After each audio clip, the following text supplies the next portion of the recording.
He is chatting with us. He is going to watch this race. It's like when you have a good friend over, you know what I mean? We just have a good friend. Yeah. We have a good friend who's just going to watch this race now. A fellow enthusiast. Fellow. You know? He is a good fellow. I like the cars that go in circles. They go fast. Same. I like when they do the twisty circles though, and it kind of like they do some extra like the circle is more like, you know, there's more turns. I like those kind of circles too. It's also going to be kind of fun when they go to the slidey circles in Bristol. Ooh. Yes. Slidey. But spoilers. Anyways, welcome to another edition of Flashback to the Track. As always, this podcast is brought to you by our good friends at Blue Emu, who produce a plethora of pain relief products that work fast. You won't stink. So check them out. You can find them at Walmart, Amazon. As always, I'm James, joined by my good friend on top of me in Canada, Mark. But we got a triangle going on because over in the central time zone, Daniel Baldwin, aka the Danny B, with 2D, the Danny B. It's like an extra little flair to the beginning of your name. It's like when you're like just, you know, oh, I'm gonna go into this motorcycle trick with like no hands on the bar, and then you land with no hands, like a little flair. So, Danny, welcome, man. How's it going, dude? I am doing good. Just had a full day of work and ready to refresh and talk some racing. Yeah, fantastic. So thanks for joining us. First off, you guys probably know Danny from his YouTube channel that does quite well, and he teaches us all about, you know, I remember the first time videos I ever watched of yours were the guys you haven't heard of, like race car drivers you forgot about. Yeah. And I'm like, I knew every single name in every one of those videos because I'm a huge nerd. So, because I think we were probably growing up watching at the same time. Mm-hmm. Around that like 04, 05, 06 time was when I got like super into NASCAR. So I was watching everything and I was on J-Ski every day and I knew every driver. It was insanity. But thanks for joining us, man. We appreciate it. Yeah, absolutely. Yeah, that series right there. I think I produced those more for the kids today who didn't grow up in the same period that we did and didn't really, maybe they've somewhat heard of a name like that, but they're not as familiar with who they really were. You got to give more context. You know, there's so many people that don't know much about early 2000s drivers, let alone 90s drivers. You know, mm-hmm. like you name just an obscure driver from like 2002 and people are like, who? You know, like people forget Shauna Robinson. I'm like, that wasn't even like 20 years ago. But then I feel old. You know, I don't know if that hits you. Like, man, I feel old. I've been watching this for a couple decades now. You know, too into it. Yeah, like even just watching the race that we're going to talk about today, like this was like 12 years ago. You think about it, it feels like it was yesterday, like honestly, but like my wife and I were watching an episode of Family Guy earlier. And then I looked at the date at the end. I'm like, oh my God, this came out when I was like 17. Like, you know, you just think about that, right? It's like, wow, that's so crazy. But so we, this podcast, if you're new to it, so we review old races and we wanted to have Danny on to kind of chat about and review an old race. So we have guests on his interviews. One of them, we said, you know, a couple of times we had our friend Champ Webb on way back in the day to review an IndyCar race. So why don't we get Danny on to review? Oh, don't wait. Don't forget about our boy Lee. Lee, we love you, man. We miss you. Oh, that's right. You had Lee on. Sorry, I wasn't tearing up the strips, man. Yeah, Lee. He came down a while back, but it wasn't a Trinity like it was now. You know, it wasn't three. It was just, you know, the both of us. I was just like booted for that week. It was like we don't need. I think you were busy, but I was probably. It's okay. We can fact check that later. Yeah. But Danny, you're able to join us, and we wanted to do something a little bit different. I think probably we only did this with Champ Webb. Is we wanted to give you the opportunity to choose what content we're going to look at and talk about specifically in the podcast. And you know, you're a Tennessee man, and you had to pick a track and a race that you liked, but this one is a little more sentimental than just being like a home race. Tell us about what you picked. Yeah, so this is the 2009 Scott's Turf Builder 300, a random spring nationwide race to some, but for me, it was the very first NASCAR race that I ever attended. My mom was dating a guy at that time, and he had a daughter who worked at Bristol Motor Speedway, so she gets free tickets each year to give out to some family. And well, he got his and invited my mom and I to go to the race, and we went, and it was my first NASCAR experience. And I think from then it kind of made me more of a diehard fan, seeing it in person for the first time. Was it really that that kind of experience where, you know, what you see on TV was one thing, but just kind of being there, was that like a totally different experience for you? Was it kind of like that? Yeah, exactly that. Because we saw, we get there and we're watching the Cup Series, do some practice out there, getting to see some, my favorites, if you will, at that time out on the track. But then they start rolling out the cars, and then you get more of that. Oh yeah, this is something I never actually see them rolling the cars out onto the grid, and this is the part of it I never seen before, and that was like you said, it was a really different experience.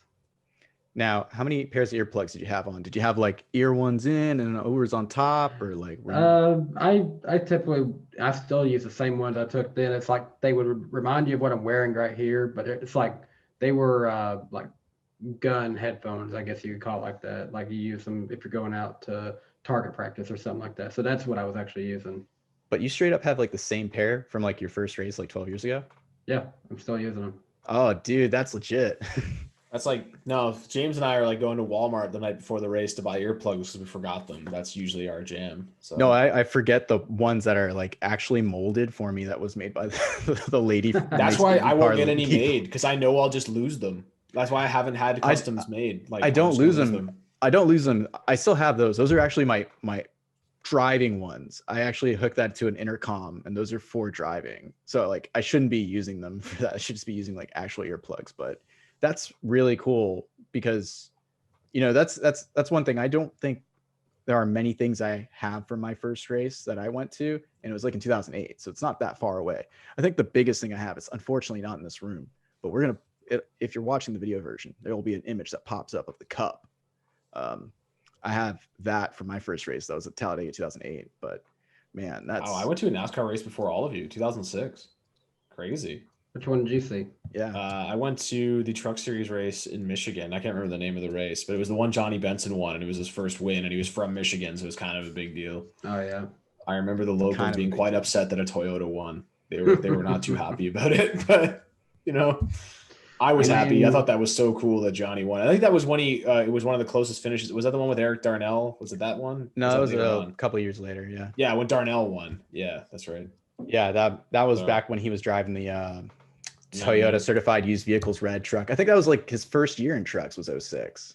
I think it was actually a second or third, I think 05 was his first year, wasn't it? Man, I don't know. I tend to lose these battles with James reminiscing. He has more of a trap mind for this stuff than me. But. It just, there's things that are, there's a lot of things in there, but unfortunately there's a lot of racing stuff in there, which is funny because I forgot what we were talking about the other day. Me and my girlfriend, we were talking about, or my girlfriend and I were talking about something simple. And she's like, oh, how do you do this? I'm like, oh, it's this, that, and this. And it's like something at the hardware store, or pressure washers. It's like, how do pressure washers work? I'm like, oh, they're like, they work like this. You put the power in, goes like that. She's like, oh, that was simple. I'm like, yeah, I have random things in my brain. Like I know that. Plus I could tell you who was on pole for the, 2001 Pocono 500. That's my thing. The only things I remember are like racing facts from like the mid 2000s, guitar riffs, and like lyrics from songs from the 70s. And that's pretty much all I know. Other than that, I don't remember anything. So I know my anniversary. That's about it. That's what you should know. You definitely should know that. It's March 31st, by the way, if you guys want to send me a gift. I'll be in. Send her a gift. Week. Come on. We will be quarantined together that week because of travel. But anyway, moving back into sort of getting into what we're here to do today, which is review the 2009 Scott's Turf Builder 300 as picked by our good buddy Danny. It's the first time we've ever reviewed a race that I think one of us has been to. So that's kind of cool. Unless James, like there's a race that we've reviewed that you've been to. Not 100% sure. I mean, there might have been, but we'd have to look back in the annals of history, and I don't have time for that right now. Neither do I. We need like Joe Rogan's like Jamie guy to look stuff up for us. But going into kind of like, so 2009 was an interesting year because it's the Nationwide Series at this point. It was the Busch Series up until 2007. Sponsorship changed in 2008 to Nationwide. And I know like there's still those people online. They're like, it'll forever be the Busch Series to me. And I'm like, I prefer to call it what it's called at the time. So it was the Nationwide Series. But the term we have to use is bushwhacking. So this is in the prime time of bushwhacking. And if you're not familiar with the term bushwhacking, it was when all the cup drivers would come down and race on Saturdays in the Busch Series and smoke everyone because they had their cup pit crews and they had better cars and they were experienced drivers. So this is a time when we're right in the middle of a 5-year stretch of a full-time Cup Series driver winning the Nationwide Series championship, which is pretty remarkable. So I thought bushwhacking was when you're at the bar and like you're probably like in Key West and you're just like chugging a bunch of bushwhackers. That might also be true, but yeah. I've never heard that. I don't know. It might be a thing, but it's a creamy drink. It's like a pina colada, but chocolate flavored with no pineapple. Imagine a bushwhacker is just a alcoholic chocolate milkshake, and there you go. Yeah. Oh, okay, there you go. Do you actually, is that like your drink there, Danny? I've had it one time.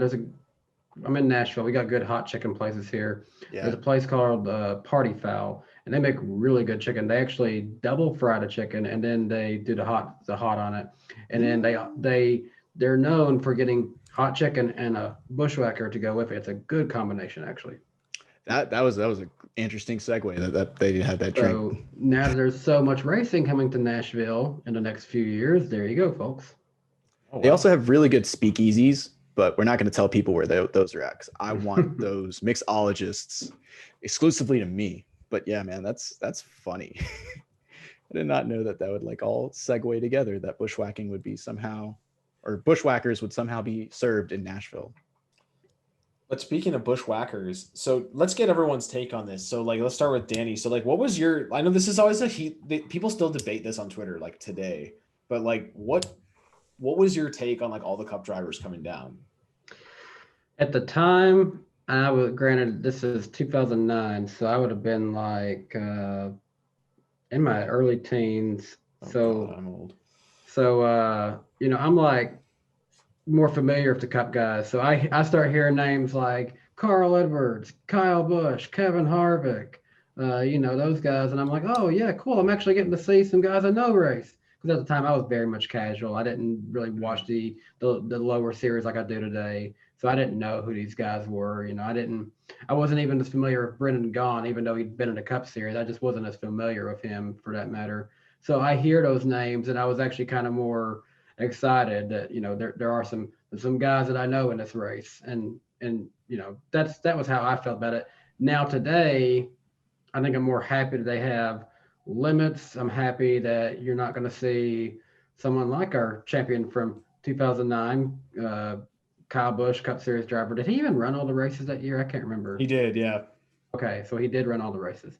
So at least he did that part. But you're not going to see a guy from the Cup Series come down and basically take the championship away like that. Mm-hmm. Well, James, what are you? Well, I think the championship situation was definitely at the height when things were getting a little too out of control, because to see someone like Carl Edwards or Brad Keselowski even, and Kyle Busch, when they all won their championships, they were full-time Cup Series drivers running full-time in the Cup Series and competing with Cup teams in the lower tier series. So it does make you scratch your head at a time, but then again, you have to even look back further into the annals of history and look at guys like Mark Martin, Darrell Waltrip, Dale Earnhardt, Ken Schrader, Jeff Bodine, so many other Cup Series drivers since the inception of what is now known as the Xfinity Series in the 80s, all competed and all would take victories. I mean, you can even look at the Daytona race. I think the Daytona race, for a huge majority of its time, was won by Cup drivers only, and it's just because it was bushwhacking. The thing was won by Tony Stewart every time. Yeah. But that's like the equivalent of like the modern version of it. Like now the modern version is you have the Cup guys winning all the races, and now they're winning the championship. And I think that's when when things boil to that point, you leave NASCAR with no choice but to do what they've done. It's fair. It has created more ability for these drivers competing in the series, like the trucks and the Xfinity Series, to have their time in the spotlight. Yeah, they don't get to race, the top Cup guys, and the Cup drivers don't get highlighted in these races anymore. But, for what they present, still, the racing is still great. Just there's fewer recognizable names in it. So I will say by doing this, you give guys more of a chance to kind of make their own name. You're becoming more familiar with some of these guys, especially in the Xfinity series. If we were still in that era, would we know a Noah Gragson as much? Would we know a Harrison? Well, no, a Harrison Burton because of his dad. But either way, there's a lot more guys who are getting more recognition today because the spotlight isn't on Kyle Busch or Carl Edwards wins every week. Mm-hmm.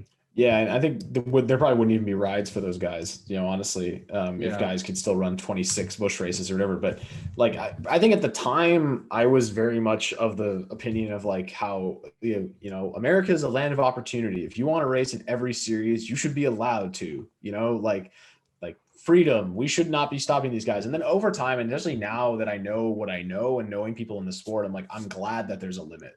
Right. Because like these small teams would be competing against these huge teams and wouldn't have any opportunities.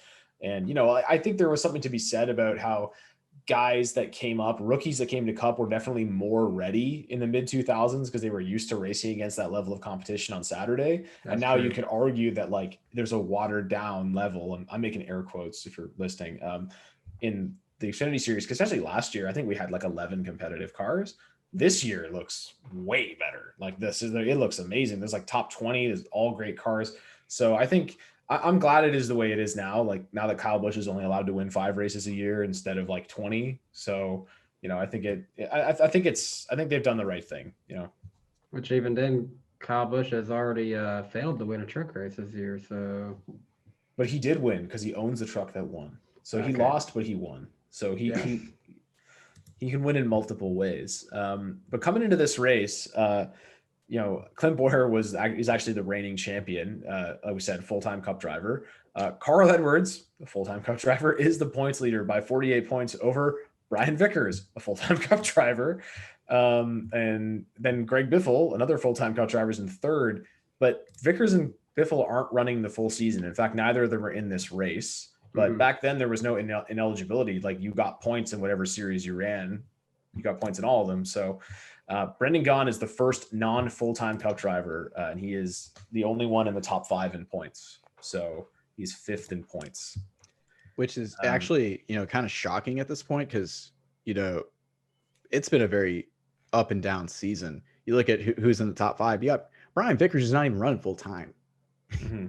He's in the top 5, and it's early in the season. I think what is this normally race 5 at this point? Race 5 or 6, Bristol. Yeah. So like, for a lot of the Cup guys, like who are competing full time and say who had an issue, they can still bounce back and compete for this championship. And then there's other, Busch Series drivers who are so far back in the points now. They're in such a hole. There's no way they can even contend for the championship or the top 5, which is like what's most important in this series because the top 5 gets to go to the banquet, not the top 10, because they got to combo the truck and Xfinity, or at this time Nationwide Series banquets together. Fun fact: did you guys know we had 9 cars fail to make this race and 43 started? So there was 52 cars who attempted to enter this race. Yeah, those were the days. This was a big time for the Xfinity Series because, like, think about it, all those Gen 4 Cup cars just coming out of the woodworks. That's true. Yep. A lot of them. Surplus of them. Yeah, because right now NASCAR's got that COT, and then like all the ARCA teams and maybe some Xfinity teams probably got these cars. I don't know how much of a difference. ARCA got a huge boost in these years when we went to the car tomorrow because they got all the old cars. But speaking of full-time Cup drivers, there are 9 full-time Cup drivers in this race. So actually pretty watered down compared to what we usually have like 3 or 4 years earlier, where they'd be like 22. But I remember there was a race at Chicagoland one year, I think, where Johnny Sauter was the highest finishing non-Cup driver, and he finished like 17th or something. So 16 Cup drivers ahead of him. But this race, of course, as we mentioned, is at Bristol, but it's the reconfigured Bristol, baby. But yeah, so reconfigured in 2007. So it's got progressive banking. So much like all of us, we're progressive. This track's progressive. But the biggest thing that the progressive banking was trying to do was create side-by-side racing. No more of the single lane, one groove racetrack. Now you have the opportunity to race side-by-side. But Danny and Mark, the great debate since this like configuration has always been the old concrete Bristol or the new configuration. What was the better form of Bristol? For me, the better form of Bristol was the old Bristol. I liked when Bristol was one groove. It was, I don't know, it's just what I grew up with. I grew up with like you run the bottom and you bump people out of the way. Like if you get to the tops line, you're going backwards, right? We see that in this race later on, because there's really only one groove in this race. It's weird, but we reviewed a truck race from Bristol, and I think it was 98 or 99, that one that we did, James, and like that race was amazing, and there was only one groove. So like I'm all for the one groove Bristol. I thought it was kind of weird when they reconfigured it. Like, yeah, it was cool to see like some people go to the top, like guys that usually run the top, like Brendan Gaughan or Robbie Gordon, guys that like to run the top could like find a groove up there. But I don't know. I grew up with it's just nostalgia. That's what it is. It's not like any real argument for the old Bristol. It's like it's just what I know, so I like it. What are you, Danny?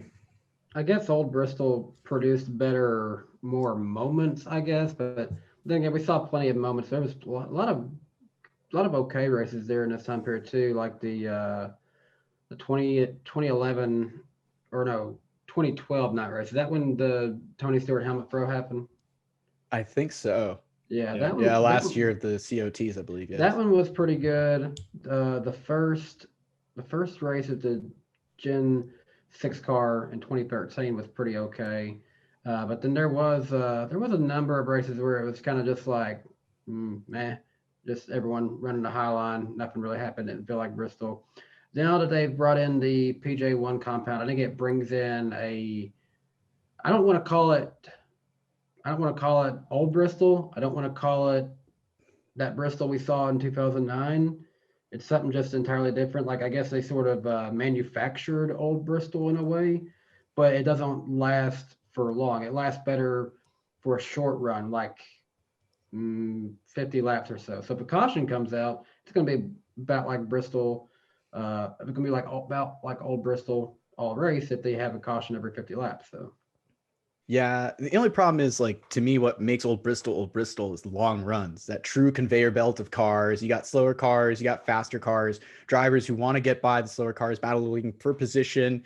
And that's when you get those, the chrome horns, the bumps and runs. So I definitely see your point there, but both of you were wrong. The answer is asphalt Bristol. Everyone knows asphalt Bristol is the best Bristol. I'm just kidding. How about Days of Thunder Bristol, where it's not actually Bristol? It's a footage from another racetrack. Yeah, I forgot what track. It looks like a go-kart track, but it's a legit. Yeah, it literally looks like they went to some backwoods track for the weekend. But on a serious note, the thing was this was a big moment when this track was repaved, and basically up to 2009, because like, I'm with Danny. Like, there wasn't a lot of barn burner cup races. The first one was pretty dope when you had like Casey Kane barreling down, almost about to win the race, but comes up just a bit short. After that, they're very lackluster.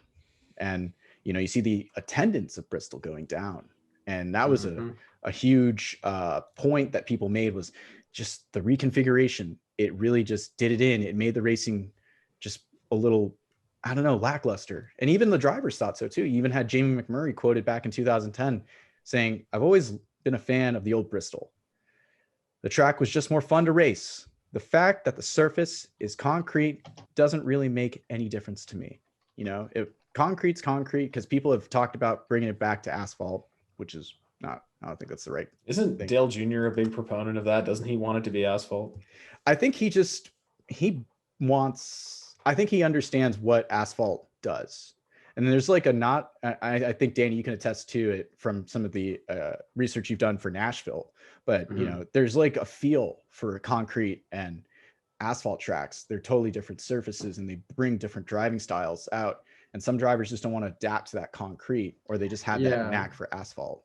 Yeah, concrete tracks are very interesting. It's kind of interesting that the other track in Tennessee, Nashville Super Speedway, is a bigger track. It's one and a third of a mile, but it's a concrete surface, and it'll be interesting to see how today's cars will handle on that kind of surface. But I thought it was interesting you said what you did about Jamie McMurray, because he actually had a great run about there in the same time period from 2010 to 2012. He got 4 top 10s and 2 top 5s in that run. So he didn't like it, but he figured out that's like a very Kyle Busch thing to do, like win the race and then get out to complain about how bad the car drove. But or when he's complaining at his crew and he's like in the top 5, but perfection, right? You could always make something better, 100%. I agree. But I think we really, now this is cool because we have Danny here, but we have to go to our favorite segment of the podcast, which is strange starters. What a strange person. So we've never really had a guest pick out strange starters. We did have Champ Webb do it with us, but now what we're doing is we each picked a couple of guys in the field. So we're not going to do all of them because, man, this one has a lot. There's like 20 we could have picked in this race. There's quite a few. So we each picked 2 because we don't have all night to talk about all 20 of the guys that are in this race. So I'm going to kick us off with the man on the pole, Brendan Gaughan. He's driving the number 62 South Point Chevy for Rusty Wallace Incorporated. Actually, it might have been Rusty Wallace Racing at this time. I think the team changed. It was RWR, I think. Yeah, Rusty it changed Wallace names Racing. at one point. It was I thought it was interesting. They have the same initials as Rick Ware Racing, so yes. It initially was RWI, and I think it was 06, 07 they changed it, but Brendan doesn't seem like a weird one because you probably know Brendan Gaughan if you're like our age, and if you've been watching NASCAR the last 5 or 6 years, well, he's in the Xfinity Series every year. But at this point, Brendan Gaughan, to me, he was that classic Truck Series driver from 02, 03, who won a bunch of races. To me, he's the rightful champion of the 2003 season. He hadn't got taken out by those Ultra Motorsports trucks, he would have won that race, or he would have won the championship at Homestead that year. He tried his hand in the Cup Series in 2004 with Penske, and then returned back to the Truck Series, and in 2009 decided to move up to the then named Nationwide Series with Rusty Wallace's team. So then over the next few years, he ran with Rusty Wallace, he ran with Germain, he went back to Trucks for a bit, he went to RCR, and then spent that long period at RCR where he actually in 2014 became a 2-time Nationwide Series winner, winning at Road America and Kentucky. So Brendan Gaughan, always a favorite of mine. I love South Point Hotel in Las Vegas. I've been there a couple times, so it's just cool to support Brendan Gaughan and his family. He was a 33-year-old rookie that season. Oh, fun fact. Did they still have rookie practice at that point? Because I know they did in the mid 2000s for a little bit. You got like an extra 20 minutes. That I don't know. I remember in 06, John Andretti was a rookie and he got the extra rookie practice. And he was like, 40 something years old and had 1 million Cup starts. But, by definition, he was a rookie. So, Danny, who have you got for your first strange starter? I have got driving the number 81 Dodge for, let's see who he was driving for again, Pat McDonald. And this is none other than the current spotter of my current favorite Cup Series driver, Alex Bowman, Mr. Kevin Hamlin, in the middle of his still career as a driver that, I don't know, would you guys say it was really much as a driver for Kevin Hamlin?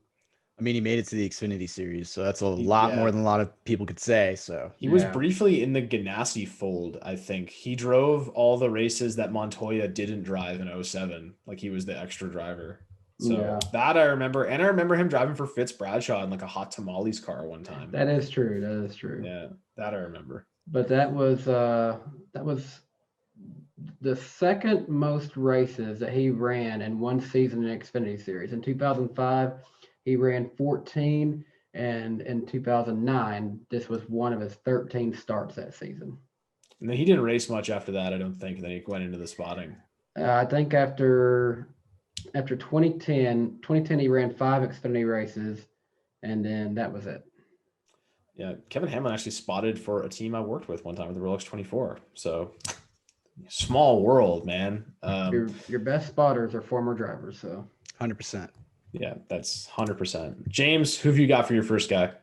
I got the guy, with the name of a race car driver. His name is Scott Speed. That's right. Driver of the number 99 Red Bull Toyota for Michael Waltrip Racing. That's right. 2009 was Scott Speed's first season in the Nationwide Series. Yes, he was competing full time in the Cup Series, people, but you know what? He's just running a partial Xfinity Series or Nationwide Series schedule, so relax. He's kind of But bushwhacking. can you call it bushwhacking for how his Cup Series career went? I can't say that he was trying to get seat time because that's what 2008 should have been. Like, to be a harsh critic about it, like Red Bull should have put him in more rides in 2008, because I know he had those couple of truck starts before he went to the Bill Davis ride and then did decently there, but I think he should have had some Xfinity or Nationwide starts then too. But a little bit about Scott. If you didn't know, he was the winner of the Red Bull US Driver Search, also known as the Search, not the Red Bull like Driver Developmental Academy, not Red Bull Academy, no, Red Bull Search, the Search. He did compete in F1 for Toro Rosso, I believe. He did a season, I think it was 2006. Yeah, it was a season. 06 and part way through 07, and then he got sent home after the Monza race. Yeah, so it was not good. A lot of not good friction, but he was able to keep in good ties with Red Bull, which was big because that's who got him the opportunity to come on down to America and race these big old heavy stock cars. So like we said, this is a joint effort between Red Bull Racing and MWR. And, Scott is just going to make his second start now in the Xfinity Series. The previous start came at Vegas and he won the pole. So I guess he's got some skills in the Xfinity car for the limited amount of time he's been driving, but we'll see how he does at Bristol now. Jeez, this is going to be interesting. You go from F1 to Bristol. That's pretty baller. You went from... Go ahead. Who were some of the other drivers that ran at number 99 that season? If I can double check that, I'll Trevor Bayne did later in the year, which he looked like he was going to win Iowa, and then got messed up by the guest pace car driver, I think.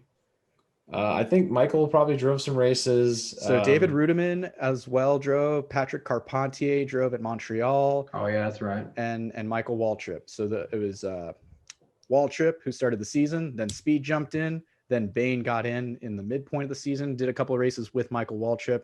Then it was Carpentier. Speed finished out the season with Rudiman, and then Bayne did have a couple other starts at the end of the season with Speed finishing it out.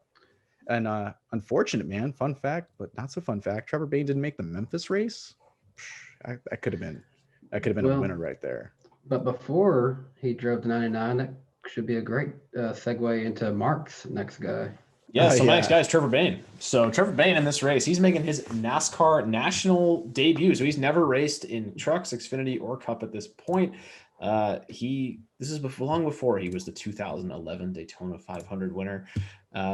He was at the time a DEI, or technically an Earnhardt Ganassi Racing development driver, because teams had just merged prior to the 2009 season. And this entry is listed as Jimmy Means. Now, I couldn't find the article, but I remember reading about this when it happened. I believe it was actually a DEI car and motor, but it was entered as the 52 to use Jimmy Means owner points, so they'd be locked into the race. Mm-hmm. And Trevor Bayne drove it, and then Bob Jenkins from Front Row Motorsports, because of his alignment as a technical partner of the team, put Taco Bell on the car and gave them some money to help them out, pay for tires and whatnot. So that's why it's the 52, technically Jimmy Means Taco Bell car. So Trevor Bayne, this is his only start he's going to make with Earnhardt Ganassi before he goes and signs a deal with Michael Waltrip later in the year.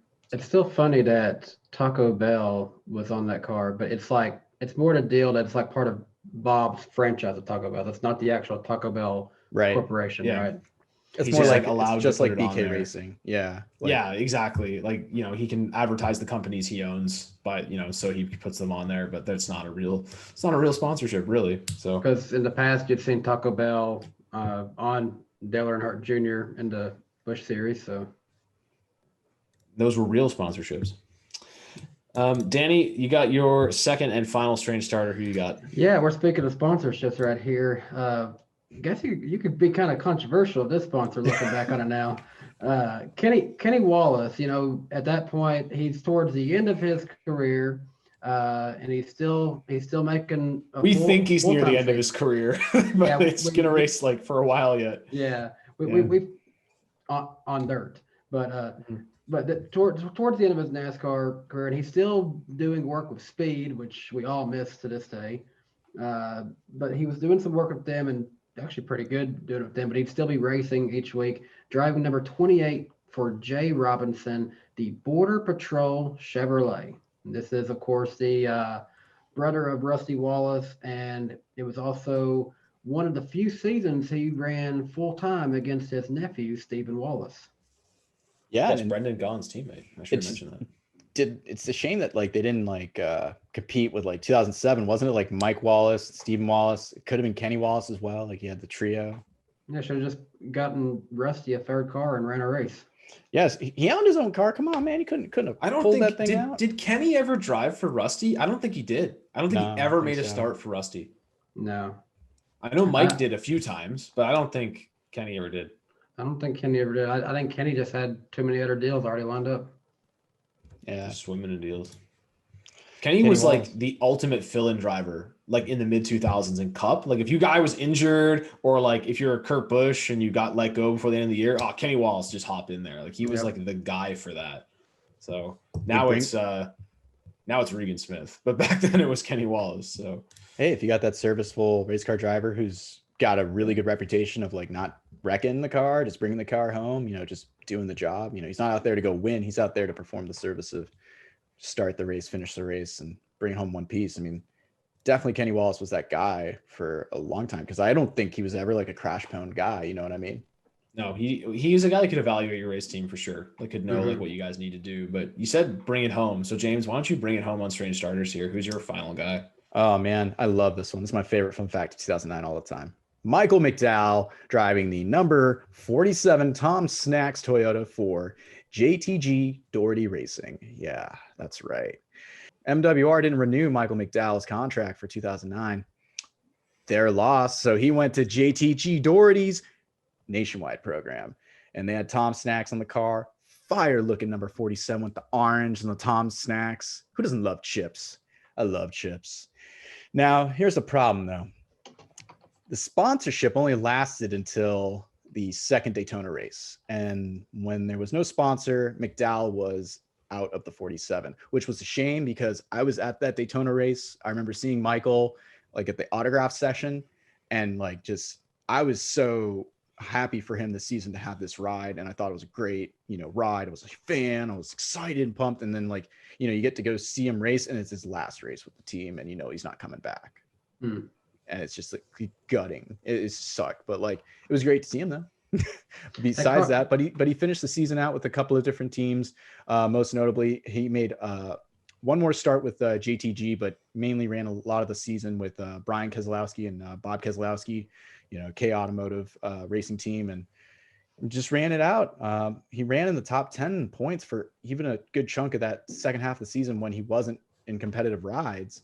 It just shows you how the point situation was. He was in a really good point situation when the sponsor let go. So just a shame, but man, I always loved that ride. That was probably one of my favorite drivers in the Xfinity Series in 2009. It did look really sharp, really bright orange, and they occasionally had Kroger on there as well, which that's what you expect of JTG Doherty written today. So hey, it's always like such a great B2B deal that they have had with Kroger, and it's like at least help them keep the lights on, especially for that 37 team, for as many races as they can this year. I mean, if I had $10 million, I'd throw it straight at that 37 car right now, but I kind of don't.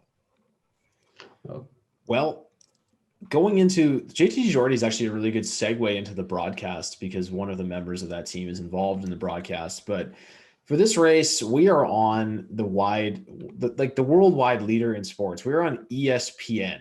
So this is during the period where ESPN came back and had full rights of the Nationwide Series. So they came back in 2007 and they had the whole Nationwide Series for, when did they go until again, James? 2012 or 2013? 2013 was the end of their contract with NASCAR. So they had exclusive rights to the Nationwide Series for a good 7 years almost. So Right. to them, that was big brand recognition. I thought I went further next. I thought that ESPN covered Kevin Harvick's championship in 2014.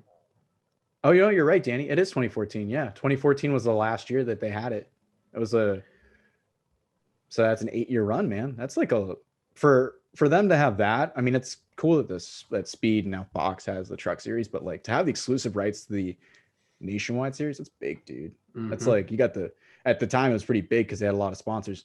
But Mark, even bigger. Yeah, it's ESPN's crew, but this race is on ABC, baby. You got the network coverage. And not only that, not only were they covering this race, afterwards they were agreeing to stay covering it because they were doing a Legends race right after it with the likes of Kel Yarbrough, Sterling Marlin. I think Rusty Wallace was even in that one. Yeah, wasn't David Pearson in that as well? David Pearson, lots of people were. Harry Gant, I think, was in one of them one of the years. I don't think this one. I saw both of those. 2009 was good. 2010 was obviously marred with the terrible crash of Larry Pearson. Yeah, which was a bummer. But I think it's the Legends Showdown, was it? Yes, presented by Scott's, the same people who sponsored the this race. That was a good promotional race, though. I mean, that's just a fun exhibition race, and for the sake of like this, it was very educational. You got to learn about a lot of drivers that you never got to see race in your time. I'm 25 years old and can say I saw Kel Yarbrough race. Who else can say that? Exactly. I cannot say that. So physically saw him race. I didn't see him on the YouTube. I saw him with my eyes. That's pretty baller, actually. But the crew for this race is probably like, it might be like my favorite broadcast crew from like my time watching NASCAR. We've got Dr. Jerry Punch on the play-by-play. We got Dale Jarrett, who just got out of a car a couple years before, and Andy Petrie, the great crew chief and team owner from the early 2000s. So this is one of my favorite booth crews because Jerry Punch is so good. And then Dale actually provides like some of the best insight. Like some people gripe about him on Twitter. I love Dale Jarrett in the booth. He's awesome. Like he's fantastic. And Andy Petrie is just providing like such good analysis of what's happening because he was a crew chief not that many years before. So and now he's a crew chief again, isn't he, in the truck series? No, he's competition director right now. Because he was on somebody's box during the race, and I was like, what? Yeah, he's involved again? I remember at Bristol in 2019, we were hanging out with Sloppy Joe, their esports driver at the time, and we were over at the RCR place. We were talking with Andy Petrie, who was over there. That's awesome, man. I'd love to sit down and have a chat with Andy, man. He's for sure he's got all kinds of amazing stories. But yeah, they're my favorite crew, man. I think they're a solid lineup. But you know what's even greater than that? It's ESPN. So you have the ESPN pit studio. Oh man, that's right. You have 3 heavy hitters in the booth, and then you got like 3 heavy hitters in a nice air-conditioned studio setting trackside. And my man, Alan Bestwick's in there with Segway man, Mr. Brad Doherty and Rusty Wallace. And this is kind of interesting because I always love Brad's analysis. I think Brad's probably like one of the most interesting people to talk about the sport because he brings a lot of perspective, just being an owner and more of an outsider who wasn't like growing up in the sport or had that traditional upbringing within it. He got in the way he did. He was just a diehard fan like us. Exactly. And then he had the opportunity. And what's interesting here is he's still really learning to be a broadcaster. And the same with Rusty. Like, no offense to Rusty, but he was not as sharp and as fluent as he is today when he first got to ESPN, even with the IndyCar stuff. He was definitely fish out of the water there. And then that was so awkward. That 06 season when he's covering IndyCar. And then you had the 07 season with NASCAR. Him and Andy it seemed like they step on each other's toes, and it wasn't like on purpose, just Rusty couldn't find the timing. And you have both of them working with Alan Bestwick, who really, I've read some articles, he really took Rusty under his wing and kind of like showed him a little bit of the ropes and understanding like this is what you should and shouldn't do and how to, make him a better presenter and better podcaster. And you can hear it now on MRN because he's such a good play-by-play guy, even today. To be on the radio covering it, you've got to be the best you can be because you're literally painting a picture for the people who are listening, and that's really good. Which I will say, I remember Iowa 2009, which Rusty Wallace is a big shareholder in Iowa when it first opens up. He had so much more energy and a lot more passion during that one. I remember him specifically was a lot more enthusiastic during that one. Yeah, I mean he's got skin in the game, right? But even then, he's got cars in the field, right? So, but the thing about Bristol though, James, we get 2 pit roads, right? So Bristol's so small. We got one on the back stretch, one on the front stretch. So we need some extra pit reporters. So for this one, we've got 4 pit reporters. We have got the likes of Shannon Spake, Dave Burns, Mike Massaro, and Vince Welch. We have a solid pit road. Of course, everyone knows Vince Welch now as the play-by-play voice of the I almost said the Craftsman Truck Series, the Camping World Truck Series. I just always remember him as the voice of IRL 2000 for the Nintendo 64. Oh, Vince Welch. He's been doing. Is he actually in the video game? He is the voice in the video game. He's like, I'm Vince Welch, and I'm like, no way.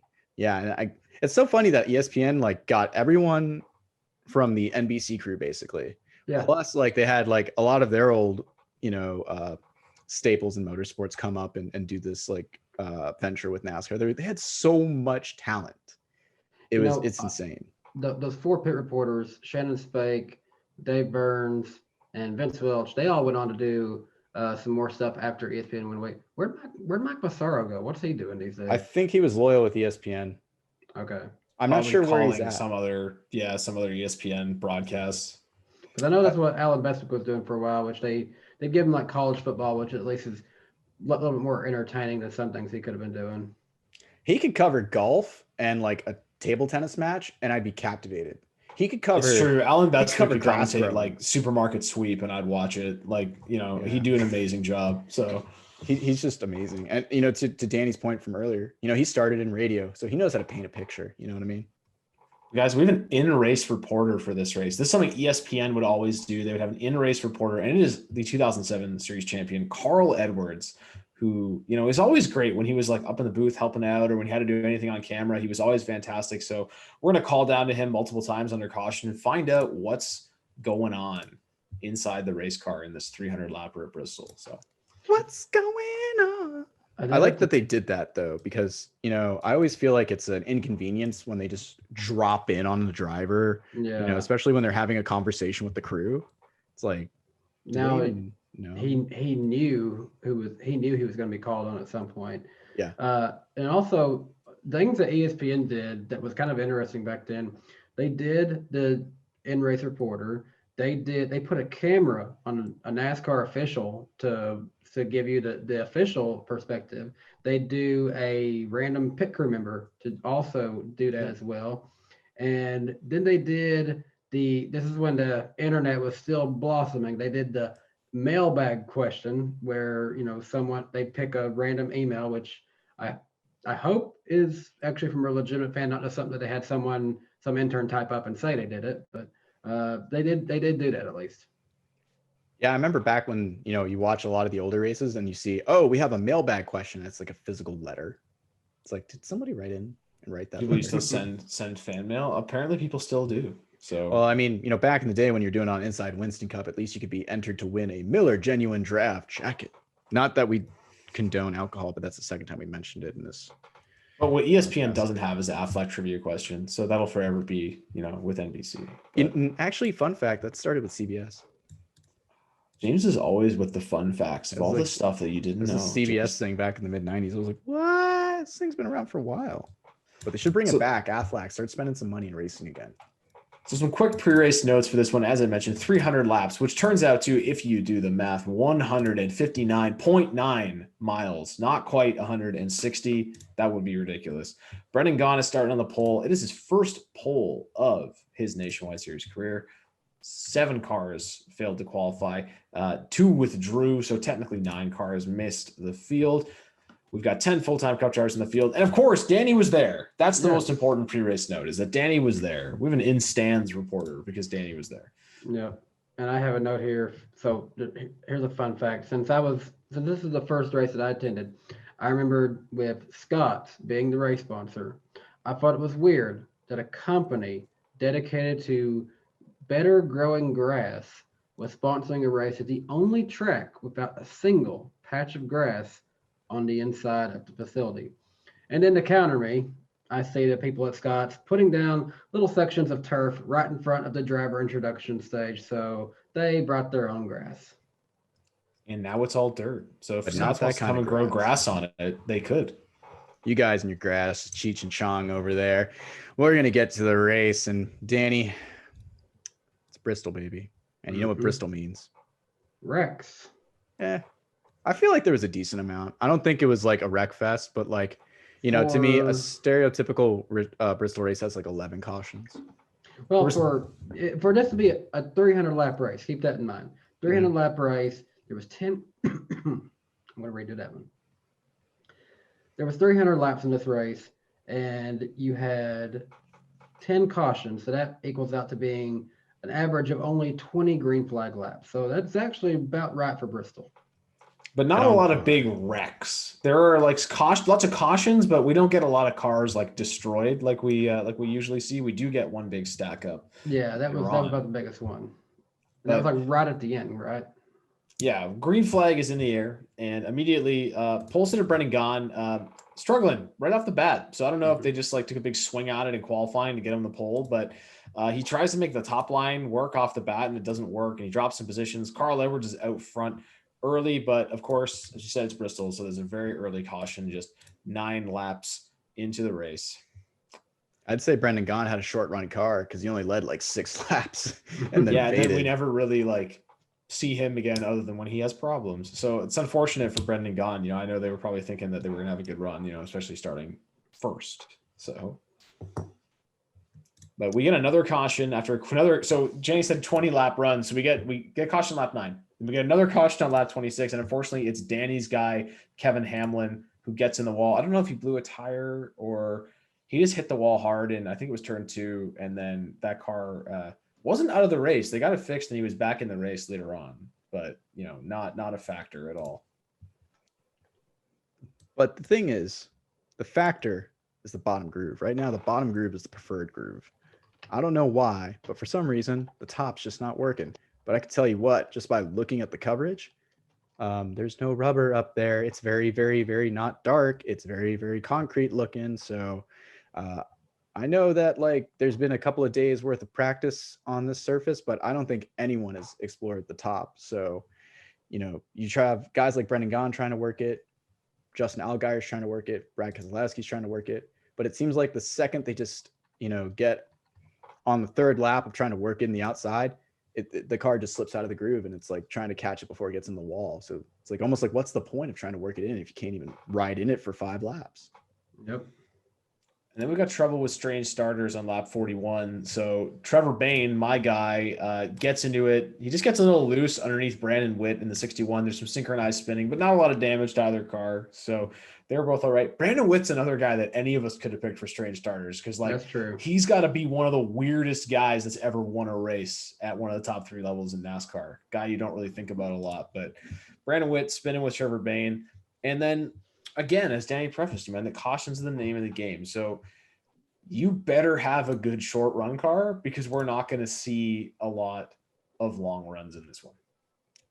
Short run car, you better have track position because I feel like that's what's more important. It's about having that place on the track.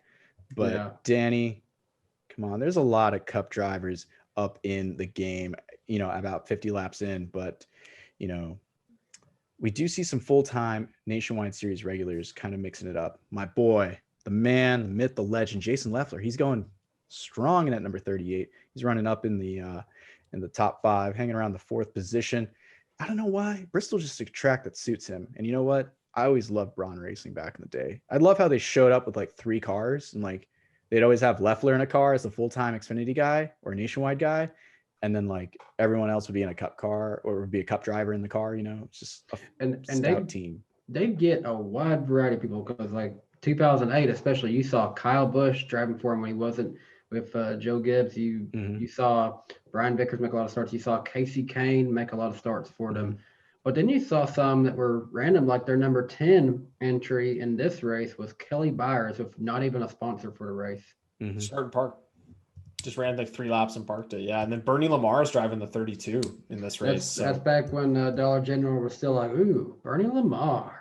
Yeah, he's our boy. We gotta stick with him. They were still hitching their themselves to that wagon for some reason. But hey, you know, it shows that like relationships are very strong in racing. Like, yeah, you could have like the best car, best team, win all the races, but like if you can't build a good relationship with the sponsor, they're not going to stay with you. So like, politics, man. It's just like pro sports. It's all politics. It's all about who you know and the relationships that you have, you know. We get a 40-lap green flag run here, though. But unfortunately, during that, Brendan Gaughan, the pole sitter, his bad day goes from bad to worse. He has a flat right rear, and it takes him a while to get it down. The problem with Bristol there around the bottom is like you can't get your car to the bottom of the track to get off the racing surface and get to pit road. But after about a lap or so, he manages to get it down. He would unfortunately never recover from that. He would end up finishing 21st. And by get it down, you're like saying he's just stuck up on the outside and he's like riding around. Exactly. Can't get it clear. To the pits, Yeah. It's a bummer, man. It's a conveyor belt just continually flying around beneath you. James, we got to check in on Mr. Happy Harvick. Happy. He's doing good because Kevin right now, he's running in second. He started 11th. Stereotypical Kevin Harvick kind of, Nationwide Series day, just running around in his number 33. But, Jerry Punch has beating it with a dead horse all race. Kevin Harvick hasn't won in his own Xfinity Series equipment. Kevin Harvick has not won in his own Nationwide Series equipment. Kevin Harvick is not. Okay, we get it, Jerry. The man hasn't won in a KHI car. But can he do it today? He's looking strong, but who knows? He's even got Regan Smith's pit crew because you know how much he complains about pit crews. I mean, he is, I don't know, Danny, like Kevin is notorious to me for blowing up at the pit crew. Like, puts them like, you guys gave me a slow stop, I'm back here. But it just seems like Kevin's the guy that always gets the short end of the stick on pit road and has issues. I mean, when you're the team owner, you can kind of more be that boss and be like, I'm disappointed in you guys. I remember listening to an interview with Cole Pern when he worked at RCR, and he said that like they would literally just rotate people into Kevin's like car all the time because he'd like fire them halfway through the race all the time. Be like, I don't want any of these guys on my crew next week. So they just like rotate crew members from other cars like in, and they would be swapping all the time. And like week 8, you'd be like, yeah, I'm back on Kevin's car this week because he hasn't seen me in a while, so it was just, Kevin, Happy Harvick is, if you're not aware, is a very ironic nickname. So it's because, it represents Happy Gilmore. If you didn't get it. If you've never seen that brilliant piece of Adam Sandler filmmaking, please go check it out. Sorry, go ahead, James. I just feel like no one really brings that up. Like it would just call him Happy Harvick, but no one's like putting Happy Gilmore next to Kevin Harvick and saying these two are the same people. But it's true. I don't know why we're not doing it. He has 2 nicknames, Happy Harvick, which I didn't really understand why they called him that. Now I know. And then the closer, because mostly I think the closer comes from the 2007 Daytona 500. I mean, it's every race that Mike Joy's calling that he's about to win. He just shows up. The closer. The closer. He does it. He does it just for me. Only when I call the race. There's been a couple of times where he just randomly shows up too. So I guess that nickname sticks. But I like Happy more just because he was a hothead for a while. Jeez. Got suspended that one time after that altercation. So I mean, 2002, so. I think it was. 2002. I mean, he was on probation. And Kenny Wallace filled in for him, so it all comes full circle. But anyways, there's a restart, and we get that, and that's on lap 93, and then change of pace. We're treated to a nice, long green flag run, and with that, ESPN does what NBC did back in the day. They take the opportunity to show us the entire field because they know the whole story is not being told by just focusing on some cup guys. So you got to showcase, the regulars in the series, get the fans introduced to some new names. And it's a nice aspect of the broadcast, take a break. And actually, if you watch this broadcast, they started this up to speed from 10th position and purposely said they wanted to show some guys back farther in the field because they think the top 9 were probably all cup drivers. So they're like, let's show you. It started with Justin Allgaier, and then we heard about a few guys, but then it's interrupted by caution. So on lap 138, which really shakes things up because the fuel window here, 300 lap race, the fuel window is 140 to 150 laps, right? But you're going to get a lot of cautions, which are going to help your fuel mileage. So do you come in on lap 138, 62 with 162 to go and try and go to the end on fuel, right? Or, do you pit for tires, again later in the race? That's really the question because James talked about track position being so important, but how important are tires, especially on such a green surface like this? Well, it seems like everyone's going to try to stretch it on fuel because they're sort of within their fuel window and they know that there's definitely going to be some more caution. So pit stops are made. That happens. We get another restart this time before we hear from our in-race reporter, Carl Edwards. Hey, Carl, Dale Jarrett, ESPN. You got it? Gotcha. Hey, man, looks like you made some nice adjustments on that car and got it out front. Any more adjustments this stop? Yeah, we did just a little bit more, so hopefully it's not too much. You know, it's hard to tell because, you know, the traffic was such a big factor. That last run, I got by a 33 in 18 because they were racing so hard with Nemechek there. But, heck, it was good. I enjoyed it while it lasted, so hopefully we keep on doing it. Hey, Carl, we started with cloudy conditions. Now the sun has come out. Is that affecting the racetrack any? I don't know. It might be. Whatever it is, our car is good right now. So, you know, I don't want it to get back. You know, I don't want those clouds to come back again. All right, Carl, thanks. Good luck. So Carl seems pretty happy. You know, he's just, you know, waiting for his time to really pounce. He's been strong up front the entire race, but he knows it's not over yet. And he knows there's a lot more racing to happen. So it happens on lap 144. But, you know, things don't stay clean and green after this restart. We do have a couple of cautions. They break up the action. Kyle Busch, though, he cemented himself at the front of the pack at this point as a race leader. Unfortunately, though, Mike, Bliss was one of the cautions. Mark, the OG strange starter. He's the OG. He's the strangest starter of all time. He was the first caution, and now he's involved in another caution. And this time it was on lap 174. He got together with Morgan Shepherd. Unfortunate. Yeah, Morgan Shepherd just kind of like moved him out of the way. Actually, Morgan Shepherd got a little impatient there and just kind of bumped him. But that's Bristol, you know. That's just how it is. Yeah, Mike seemed to be off the pace this race. I mean, it's just a very un-Mike Bliss kind of race. You know what I mean? Yeah, he struggled that year with Phoenix, despite winning a race at Charlotte. They didn't really have a very good run that year. And then obviously I got to plug it. Go check out the Strange Starters video on our YouTube channel about Mike Bliss. The first video we ever did about Mike Bliss. Go check it out. And we talk all about it in there, but yeah, struggled that year quite a bit. Yeah, he did. But you know what's really struggling? This outside groove, because, you know, it's over halfway through the race. And guys, no one can get on the outside to make anything happen for more than just 5 laps. Justin Allgaier was the most recent victim when he just slipped up out of the groove and almost hit the wall. Jeez, kept number 12 off the wall. But I mean, it's just weird. But you know what? We're about over halfway through. We got to give 2 shout outs really quick. One, Stephen Wallace, who's cracked the top 10. And then right with them is Paul Menard, who's having another solid run in the top 10. And in fact, this was Menard's first start in the Nationwide Series in 2009, in the number 98 for Robert Yates Racing in that bright yellow Menards car. Yeah, he's driving. Paul Menard was driving a Menards car. What? He was driving the Yates and Cup. Remember that? I don't really talk about this a lot. I was always kind of low-key a Paul Menard fan. So yes. How can you not? Everyone is. How can you not be a fan of Paul Menard? You just want to see the guy succeed, you know? Like, this is a weird year. Yeah, he was with Yates and Cup, and Bobby Labonte was his teammate.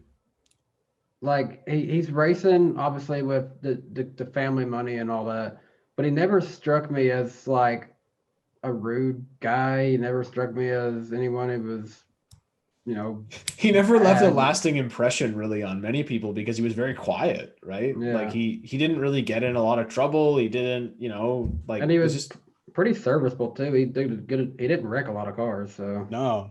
And that's the thing. It's like, you know, you look at a guy like people like to always mention John West Townley as the, you know, driving around with money from the family and, you know, just wrecking everything. It's like, yeah, but there's people driving around with money from their family who are good drivers. You just don't have to. That's the thing. Yeah, and I don't care how much money you have. If you wreck a lot of equipment, no team owner is going to put you in their cars. Like, you know, if you're wrecking every week. So Paul, you know, was able to be in the series for a really long time with lots of different teams. He did move around quite a bit. Some strange starter potential, perhaps. But yeah, you know, interesting one. And Stephen Wallace too. I think he started 26th in this race. Started 30th. He started 30th, deep in the field. Yeah. Deep in the field and made his way all the way up to, you know, into the top 10. Yeah, he's running great so far. But, you know, we're still kind of under this like green flag, caution flag cycle, you know, every about 10 laps. So under one of the cautions, we get to check in with Tim Brewer, which was another interesting aspect. Tim Brewer had the Craftsman Tech Garage.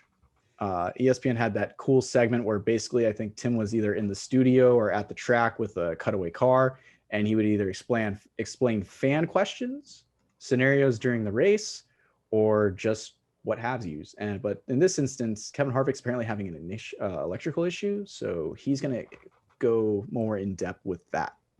To explain, let's go down to our Craftsman Tech Garage and have Tim Brewer show us what we're talking about. Thank you very much, Jerry. The first thing the drivers are going to do when they have an alternator problem, reach over here and cut off all the brake blower switches and the fans. Cut everything off, because what he's interested in is the voltmeter gauge. It's on 12 volts right there. It takes about 14 volts to run these systems, but I think they'll be fine to the end of the race. Always learn something new from the cutaway car. I love the cutaway car. I'm glad we still have it. I know it's virtual now. It was better back when like Jeff Hammond had an actual Ford Fusion cutaway car and he would like take parts and pieces off it. Or sometimes when they would like go and get him the broken pieces from pit road. I remember like we reviewed that race at Richmond, James, and he had like Jimmy Spencer's like shock or something like that. And he was like showing that it broke. That was great knowledge. You're like, cool, I can see what that looks like now. Because the one thing I never really knew a lot about as a fan was the actual cars. Right? Because I'm not a car guy, so I didn't know about all the mechanical aspects. So it was cool to learn those things from these segments, right? And I'm glad the broadcasters spent the time to teach us that. But after all that action, we get a restart, lap 193. And this is going to be the longest green flag run of the day at just 61 laps. And it's really looking like Kyle Busch, as usual in the Nationwide Series, is just going to like walk away with this one. But there is a concern in his pit box over tire wear. I know we talked about maybe stretching your fuel to the end of this race, but his tires on the last run were worn down to the cord. So it seems like the consensus, and that news travels fast on pit road. So the consensus is really that everyone's going to pit again for tires, because you're going to need tires at the end, because they might either not make it to the end, or you're going to be so much slower if everyone else takes tires. So that seems to be the consensus, but the caution comes out lap 254. So that really takes that equation away. Everyone just decides to come down and pit. So we don't see any green flag pit stops. They're all going to come down, less than 50 laps to go. Kyle Busch wins the race off pit road, but James, he had a problem on his pit stop. Yeah, you know what? That official was pointing out a tire that ran away from his pit box. Stupid tire. Why are you running away from your home? Go back to your home. It's over the wall. Stupid tire. Well, that tire cost him his lead. You know what? He's got to go to the back of the pack. I won't say of the lead lap or lap down, because remember, it's tail end of the longest line. Or, it's double foul restarts at this point. No, it's not double foul restarts. Oh, yeah, tail end of the longest line, boys. So he's going to tail end of the longest line. So that's a big hit. At the time, that probably hurt a lot more, because at that point, Kyle Busch had won a few times at Bristol, nowhere near as many as he has today. So he wanted to get a few more Bristol wins back then. And this is the fiery era of Kyle Busch, where it's like win or I'm it's out. Always the fiery era of Kyle Busch. Did you guys actually watch him get out of the car after that race? Because he was just mad. bolted. He beelined out of Bristol Motor Speedway. He was so upset. Yeah. He was like, if I didn't have to come back here tomorrow, I'd be gone. And that's why it really comes down to like, this is a team sport, like a guy on the pit crew lost control of the tire and it cost them the race. They would have won. I guarantee you Kyle Busch would have won. He had the best car that day. Yeah. And he still come back to finish good, but not where he should have. For him, if he doesn't win, he's unhappy, because he's not down there to run good. He's down there to win, right? Yeah. That's the thing. And Kevin Harvick inherits the lead after the caution. Carl Edwards starting second. They check in with Carl again, and he thinks he's got something for that 33 car. But it's we'll see if that happens. We get the restart lap 260, but only for a couple of laps, because now we're going to get we get one of these at every Bristol. We get a big stack up, kind of like a big one. And Brad Keselowski gets loose, gets into Brendan Gaughan. It causes everyone to stack up. 6 cars involved, including Scott Legacy Jr., John West Townley, Danny's guy, Kevin Hamlin again. And again, James, the 89 of Morgan Shepherd, who's now driving like a hatchback, and the front end's missing as well. So you're going to need a front rear clip for that one. I'm pretty sure Jesus could help you out with that, Morgan. He is racing for Jesus, but didn't have the best luck at that race. Everything kind of got destroyed on him. And it sucks for that team. Small team, tearing up cars, man. Not great. They don't have a lot of cars. I know we're racing for Jesus and everything, but gosh, Morgan could have used a sponsorship. Come on, man, get Chick-fil-A on there. They're a pretty Christian company. Yeah, come on, Chick-fil-A. Why don't you help a brother out who's repping Jesus? You know, Chick-fil-A being selfish. all those other, Christian companies who could help Morgan Shepherd being selfish too. But, I will say this, like with him, he ran unsponsored. They put that onto the car, and I as a Christian, I respect what he was doing. But he was actually one of not many cars that actually didn't have a sponsor in that race. So yeah, I believe the other than like both the Johnny Davis cars, I don't know. I think the 10 as well. Yeah, you're right. There weren't that many cars that didn't have a sponsorship. Sponsorship was something to be had at that point in the Nationwide Series. There's value in it for sure. Yeah, we didn't need no giant Camping World deals like we do today. So I like the little Camping World deal, but it could have been a little more subtle. I like it too. I'm just saying, didn't have that many unsponsored cars back then. No, I agree with you 100%. But the biggest thing is we got to check back in with our in-race reporter because we have another extended caution period, and it's always nice to hear Carl Edwards talk. Carl Edwards is our in-race reporter, and he is currently running in the second position. Let's talk to Carl. Carl, Dale Jarrett, ESPN. You happy? I got you, Dale. Well, the laps are winding down. You got anything for Mr. Harvick there in front of you? I guarantee we do.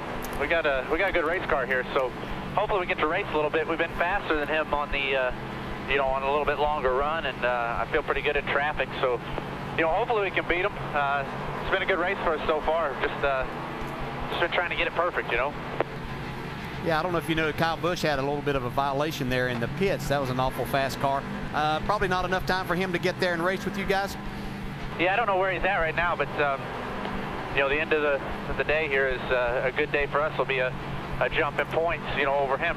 So hopefully we can maintain this, or maybe run one spot better. But either way, if we can finish in front of Kyle, that's a good day for us too. Hey, Carl, has the outside of the upper groove come in as much as you anticipated and were hoping that it would? No, it really hasn't. I thought there'd be more of an outside groove. Maybe tomorrow on some longer runs with the sun out. We'll get that outside groove going. But right now, it's still kind of a fight for the bottom. All right, thanks, Carl. Good luck. Man, thanks. Oh, Carl, I feel like I'm in the car with him. He thinks he's got something for Kevin Harvick, but we're going to find out shortly here on the restart that he does not. Kevin Harvick gets a massive launch on the restart and kind of just runs away with this one. There's 27 laps to go. We're going to go green to the end, and Kevin Harvick sails off into the sunset. But you know what? It's not all about the front of the field. There's some great racing going on throughout the top 10. Yeah, how about my guy, Scott Speed? He's in the top 10. We mentioned his name before. His name is Stephen Wallace. He's in the top 10. Evil Knievel helmet up there running really good. Kyle Busch, he's digging hard. Like Danny said, he's going to try to finish good. He might get a top 10 out of this. But it doesn't matter because ultimately Kevin Harvick is the one who gets to the checkered flag first. He leads the final lap. He gets the victory in the Scott's Turf Builders 300. And not only that, God dang it, Jerry. You can't say it anymore because he's won in his own equipment. He won in a KHI-owned car, which is owned by his wife, Delana. Right? Isn't that like the name on the entry list? Like who owns it? Yes, it was listed as Delana Harvick. Delana wins. Because they interviewed her in Victory Lane as the car owner. They rightfully so. I liked that moment. Vince Welch took the opportunity to interview her. Definitely. I think that's a big thing because she's from a racing family. People just think wives just come into the picture, but like a lot of wives are really embedded in the sport as well because it takes someone who knows the sacrifices in racing that you have to make to really respect the sacrifices that someone will give and to stay with that person and battle through it and support that person as well. So yeah, they're such a cute couple. It's a couple of the year always. Looking back at this race, Kyle Busch, actually, looking back at both of the nationwide races at Bristol that year, Kyle Busch had some horrible luck. Yeah. He had got screwed over by the pit road in this one. And then, do y'all remember what happened to him in the night race that year? I think he got wrecked by he got wrecked by lap traffic. Yeah. Oh, then, yes. I remember that. And then David Reagan won that race. Mm-hmm. David Reagan. And I don't know if he ventured well in the Cup race the night after. I'm not sure. I'd have to double check that. Actually, I think I'm not sure. Kyle Busch might have won both Cup races that year at Bristol. I think that was the first year he swept, but it's like one of those things where like, yeah, he could win in the Cup car there, but like Michigan, he is so upset that he's never won in a truck at Michigan, and that always like pushes him to try to win. He cares about that, which is cool. Like about a driver, it's like I'm like super thrilled with his passion, but you know, sometimes passion kind of gets a little too heated at times. But man, yeah, he's a wheel man. So Kyle Busch finished 6th in this race. So pretty well that in the last, 50 laps, he came back and got all the way back up to 6th through all those lap cars. But the real winners of this race are Justin Allgaier. He's the highest finishing non-Cup driver. So he finished 4th, and he's a rookie at this point, driving for Roger Penske. Stephen Wallace 7th and Jason Leffler 10th. They were the only full-time guys in in Nationwide time to finish in the top 10. And Kevin Harvick, that was his 42nd start in his own equipment, and he finally won. It was also his 33rd Nationwide Series victory, matching his car number. So that's appropriate. There you go. That's when it was happening. Like was this his only win in his own equipment too? No, he won a lot more. Oh, did he? Okay. This was the floodgate. I can't remember when it switched to RCR. He actually won at both Tennessee tracks that year. He also won at Nashville that year. Yeah. Oh, wow, he showed up at Nashville to run to bushwhack. I don't know if he ran the 33 when he was with RCR in the Xfinity Series. He did it some. He mostly did it in RCR entries, and someone else drove the 33. Yep. That's how. In 2006, when he won the championship, he drove 3 different cars. Yeah. Drove the 29, the 21 for RCR, and his own car, the 33, in 4 races. Which that's something that you just don't see, is someone winning the championship not driving one car the whole year. Like why? But it just didn't make any sense to me. I'm like, why is he driving all these different cars? Why don't you just put the sponsor on like one car? I always thought that was kind of strange. Or there was a season where like Braun Racing had, or I guess it might have been Turner at the time. They had Jason Leffler for the whole year, but for 8 of the races, Casey Kane drove the 38, and they put Leffler in a different car. Yeah, I thought that was so strange. I think that was a sponsorship thing. I think great. Yeah, that was 100% sponsor. Can't you just put Great Clips on the 10 and put Casey in that? Like why does he have to be in the 38? The 38's their car. That's the thing. It's like it matched. Yeah, and that's to the point of the Coast Guard. The Coast Guard signed the deal with to the 21 car with having those 3 drivers be the drivers, and Kevin was already going to run the full season, just vicariously through these other teams. But even like Leffler did that his first year with Braun.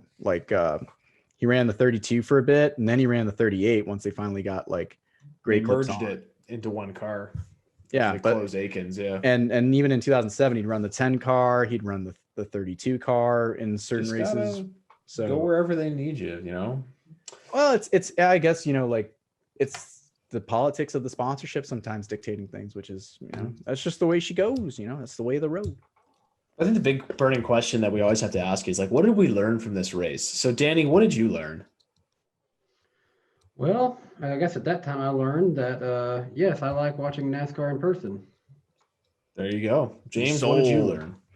I learned that progressive Bristol isn't as progressive as it could have been. Yeah, I'm probably going to go with that as well. It's, hey, look at our new multi-groove Bristol, and there was no multi-groove Bristol at all. So it needed rubber, and that's the thing. It's when you have NASCAR coming there for a few days and practice sessions being the way they are normally, the first session's always quality. No one's going out there making long runs. So those cars just didn't quite work right for there, I guess. Yeah. It was funny. Really Danny and I were texting about this too. Or the COTs just ran so well at Bristol. I don't know what it was. They did. Yeah. They actually had really good race. I remember watching the first race with the progressive banking there with the COT, and I thought the car actually raced pretty well, better than it did in the spring when it was the one that Kyle Busch won. And then of course said the car drives like crap, the first ever COT race. But I thought it was not bad once they resurfaced it and did pretty well. So. Yeah, they diamond grinded that. I think it was in 2016, which made it better. But that's the thing. People will still debate. Oh, I love the old concrete Bristol single groove push them up out of the groove kind of racing, and then people will like this progressive racing where it does present really great side-by-side racing for several laps and opportunities to make moves. But it's ironic, there was a point where the bottom was the preferred groove, and then there was a point where the top was the preferred groove. It's like there's no middle ground. I'm surprised there wasn't more of a run on progressive banking based on how well Homestead did. Like, I'm surprised they didn't do it to more racetracks, honestly. I think that's always dictated by the Homestead's kind of the perfect racetrack, though, honestly. That's the thing. It's like normally the ISC tracks are very good at being like their own kind of track. I always feel like the SMI tracks, they always try to copy each other in some way or be close. Well, the logo is even the same for every track, man. God. That's just because it's corporate. Come on, we need a progressively banked Watkins Glen. Let's do it. Okay, let's rate the race. So we have to rate the race because everything needs to be rated on a scale of 1 to 10. It's very important. Yeah. So we will start with our guest, Danny. What would you give this race out of 10? Now you can be anything can affect it. Context, was the racing good? A guy you liked won. You can be incredibly selfish in this pick. So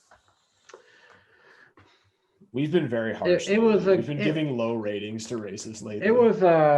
It was an okay race. It wasn't the greatest race ever, but it wasn't the worst race ever. I give it a 6.5 out of 10. It's not bad. James, how about you? You know what really makes this race? Jason Leffler finishing in the top 10. No, I'm just kidding. I mean, it does Scott Speed. Honestly, Justin Allgaier. I love Lil Gator. I was a huge Lil Gator fan, especially from his ARCA championship and his ARCA days. So when he got that Penske ride, I'm like, yeah, he's gonna be the next big thing. But it'd take him a year to win. But it was all good. You would have been happy literally a year later at this race. I know, right? That's what I'm saying. It took him a year to get a win, but he learned a lot and he showed his speed in this race. Flood of nostalgia with the names, man. I liked that. I'll give it a 7 because it's ESPN, but then I'll dock it half a point because it's a really cruddy upload. So it's 6.5. This is better than the other version that's on YouTube where there's no audio. The audio sounds like it's underwater until 45 minutes in. I'd rather watch the one in parts. The one he's referred to, I thought was the only version of this race available, but then he showed me there was a much better one, which is still not great. But no, if I have to rate this race, I'm gonna give it I'm gonna give it a 6 because, like we've said, so lots of cautions, not a lot of actual racing. There's really only. It does have the feel of a traditional Bristol race, though, because we did get a lot of guys bumping each other out of the way. Bernie Lamar took somebody out at one point for one of the cautions. I think it was Mike Bliss. I think he turned around, right? So that was kind of interesting. Kevin Harvick wins in his own equipment. So that is a good storyline, despite the fact that he is a full-time Cup driver. Justin Allgaier in the top 5 is really cool as a rookie. And come on, Scott Speed finished in the top 10 of a NASCAR race. So that's amazing. So that gives it some extra points. And I got my broadcast crew. I changed my mind. 7. I just talked myself into it. 7. Because we got Jerry Punch in there and Andy Petrie and Dale Jarrett. So I'm going to give it a 7. It's pretty solid piece of entertainment. The real winner is Scott Speed because, everyone wants to talk smack about him and his all his professional racing ventures. Well, guess who's kicking butt in rallycross still? Scott Speed. Guess who's banned from iRacing? Scott Speed. Hey, who cares? He gets to drive one of the coolest race cars in the world with that STI GRC car. It's probably the sickest race car. That's the car I want to drive. Forget NASCAR, rallycross, rally racing. That's where it's at. Scott Speed, you're a legend. Scott Speed, the rightful. He won in his first ever GRC start. Yeah. He won what was his 4th or 5th truck start. He's good. He's a good driver. 4th or 5th ARCA start. So, by the way, Scott Speed is the rightful 2008 ARCA Series champion. Let's be right, okay? Until Roush Racing decided that they were going to be scumbags that day, Scott Speed deserved to win that championship. So, but you know what? Now we get to look back at Justin Allgaier winning the championship, which is pretty cool. So, he was a beneficiary of those two guys taking each other out. But yeah, we got to review that race soon, James, because that one is awesome. That would be a good one. Yeah. Maybe we'll have Danny back on for that one. He likes ARCA. You totally ARCA, Danny? That race doesn't take place in Tennessee though, so I don't know if Danny will want to join us. So that one takes place in Ohio. You don't think I watch races in other states? Oh, Well, we just thought it was we just thought it was kind of funny that we asked you to be on, and I'm like, James said he's gonna pick a Tennessee race, I guarantee you. And I'm like, and he did. Bristol, the best racetrack. So I thought it was gonna be Nashville, and I thought you were gonna do like Nashville 2000 or Nashville like 97, one of those bush races. I was thinking There Nashville was some Super barn Speedway burners. because it's kind of an outlier pick and it always has pretty decent races. I'm a big fan of Nashville Super Speedway. I'm actually glad they're going back because when people were like, no, they need to go to the fairgrounds, I'm like, what's wrong with Super Speedway? I really liked it. I thought it had good races. They're just now getting to where the mayor is going to let them think about doing something. And even then, that's not guaranteeing anything. They have to go through a lot more boards. And the people who live near the speedway are going to be the ones who for the biggest fit when they don't realize it's only 1 week in a year that NASCAR would be there. And it's still a mess. Yeah, plus they're also dealing with the other race weekends that are there. Obviously, the All-American 400, one of the biggest short track racing events, is held there every October, but there's weekly racing going on there. So I'm pretty sure the locals themselves are, Don't they buy complain a about house anything. next to a racetrack if you don't like noise. Well, you don't know how Nashville, they're running out of room in Nashville. They got to put it wherever they can. Yeah, that's the thing about a lot of areas. It's like back in the day when it was first built, yeah, it was a very desolate, unpopulated area. But as time has gone on, population has gotten bigger and bigger. I mean, you look at sports car racing, Petit Le Mans is lucky to run on Sundays. There's a sound ordinance in. No, it's always on Saturdays because of the sound ordinance. Exactly. Yeah. So you can't even do anything on a Sunday at Road Atlanta. You can't even have a track day. Lime Rock Park has the same thing. No racing on Sundays in Connecticut. So the race always has to be Saturday. Yeah. And I mean, that those tracks were built with people in mind. What's crazy about that area where the Fairground Speedway is that it's actually they're building the new Major League Soccer stadium right beside of it. So I'll be honest, people who complain about race car noise, you're probably going to have loud crowds at those soccer games too. So. Oh yeah. It's funny because like in St. Pete, like we have the Rowdies Stadium, which is our pro soccer league. I'm not sure if they're MLS, but they are a pro soccer team, and they have their stadium right where they run the St. Pete Grand Prix. And people complain about the Grand Prix all the time. I'm like, you guys don't complain about people going to Rays games and football games, soccer games? Well, first off, who's going to Rays games? Like 5 people. And second, it's got dome over it. No. I've heard rumors that the Rays might move to Nashville. So I've heard that because Nashville seems like the place to have a Major League Baseball team. I mean, we get the rumor here weekly that the Rays are going to move to Montreal. And the Montreal Expos are going to come back, and people need to stop it because that's not happening. Just let it die. Well, at least the Toronto Raptors moved to Tampa Bay. Hey, you know what? For a year. I never got on the basketball bandwagon when that happened. Basketball is really weird in this area because, I get why the Magic exist, even though they came to fruition basically in the late 80s, early 90s, but still, they're the one sports team I always forget exists.